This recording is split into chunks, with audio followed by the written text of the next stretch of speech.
Project 1065, Chapter 41, Monsters. The boys all around me thundered their approval. Their bloodlust ignited, and I stood over Fritz feeling their hunger for more violence. I panted with the deep, furious heave of a prize fighter ready for more. I wanted him to get back up, wanted to hit him again, to punch him for picking a fight with me. I wanted to punch him, kick him, bite him. I wanted to hurt Fritz, deeply and permanently. I blinked, realizing with a start what I was thinking.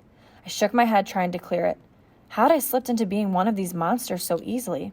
How had I forgotten so quickly that I was a human being? I turned to Horst. "It's over," I said. "I won." Horst pointed to something behind me. "Not yet."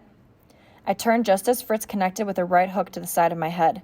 The blow staggered me, made my eyes cross, but I didn't go down. I had enough experience in dirty, behind-the-gymnasium fights to know that when you went down, the fight was over, but the beating wasn't.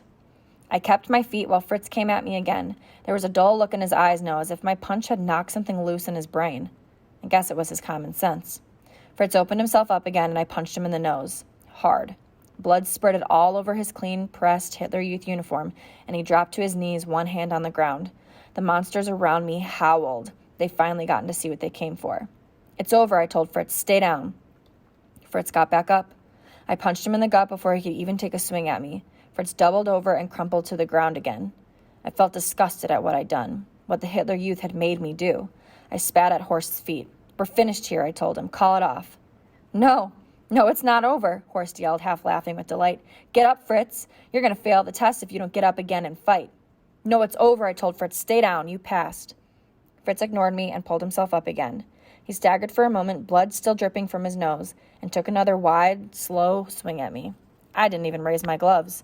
I stepped back out of the way and let Fritz's follow-through send him crashing to the ground. He was done.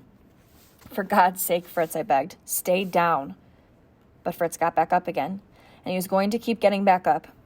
I was going to have to finish this the way I'd learned to back on the playground of St. Paul's.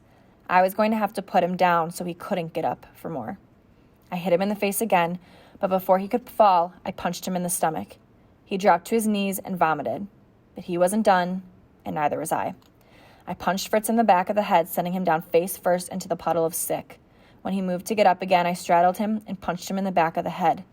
The laughter and the jeers from the boys dwindled away to nothing as I punched the back of his head again and again and again. I savaged him, fueling each new punch with some new hatred. I hated Hitler for starting this war.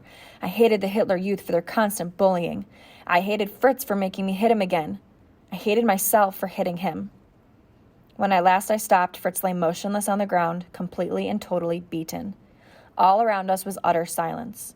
I looked up, eyes afire, chest heaving, arms tensed for another fight. Horst took a step back in fear. I'd managed to scare even the monsters, and when you can scare monsters, you can be sure you've become one yourself.